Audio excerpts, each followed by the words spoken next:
ஷர்மிளா வணக்கம். நிச்சயமாக திருநெல்வேலி மாவட்டம் முழுவதுமே இன்று காலை 8 மணியுடன் முடிவடைந்த 24 மணி நேரத்தில் 251 மில்லிமீட்டர் மழைப்பொழிவு பதிவாகி உள்ளது. குறிப்பாக மேற்கு தொடர்ச்சி மலைப்பகுதியான மாஞ்சோலையில் 32 மில்லிமீட்டரும், காக்காட்சியில் 40 மில்லிமீட்டரும், நாலுமுக்கில் 43 மில்லிமீட்டரும், ஊத்து பகுதியில் 48 மில்லிமீட்டரும் நல்ல மழைப்பொழிவு பதிவாகி உள்ளது. சமவெளி பகுதிகளில் பார்த்தீர்கள் என்றால் சேரன் மகாதேவியில் 14 மில்லிமீட்டர் மழைப்பொழிவு பதிவாகி உள்ளது. இதன் காரணமாக மலைப்பகுதிகளில் செய்த கனமழையின் காரணமாக மணிமுத்தாறு அருவி மற்றும் களக்காடு தலையணையில் குளிக்க தடை விதித்து வனத்துறை அதிரடி உத்தரவினை தற்போது பிறப்பித்திருக்கிறது.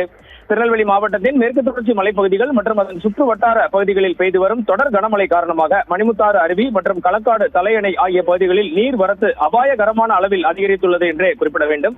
இதன் காரணமாக சுற்றுலா பயணிகளின் பாதுகாப்பு கருதி அங்கு குளிப்பதற்கு வனத்துறை இன்று முதல் அதிரடி தடை விதித்துள்ளது.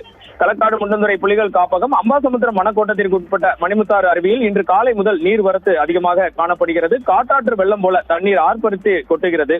இதே போல களக்காடு வனச்சரகத்திற்கு உட்பட்ட தலையணை பகுதிகளிலும் நீர்வரத்து தொடர்ந்து அதிகரித்து வருகிறது. துணை இயக்குநர் மற்றும் வன உயிரின காப்பாளர் உத்தரவின்படி இந்த தடை விதிக்கப்பட்டுள்ளது. தற்போது விடுமுறை என்பதால், பொங்கலை ஒட்டி பல்வேறு தரப்பினருக்கும் விடுமுறை என்பதால் திருநெல்வேலி மாவட்டத்தின் முக்கிய சுற்றுலா தலங்களுக்கு சுற்றுலா பயணிகளின் வருகையும் அதிகமாக உள்ளது. மலைப்பகுதிகளில் மழை நீடிப்பதால் காற்றாற்று வெள்ளம் எப்போது வேண்டுமானாலும் அதிகரிக்கக்கூடும் என்ற அச்சத்தின் அடிப்படையில் இந்த தடை விதிக்கப்பட்டுள்ளதாக வனத்துறை வட்டாரங்கள் தெரிவிக்கின்றன. இதுவே தற்போது திருநெல்வேலி மாவட்டத்தில் இருக்கும் மழை நிலவரம். தொடர்ந்து தகவல்களை திரட்டி கொண்டிருக்கிறோம் ஷர்மிளா.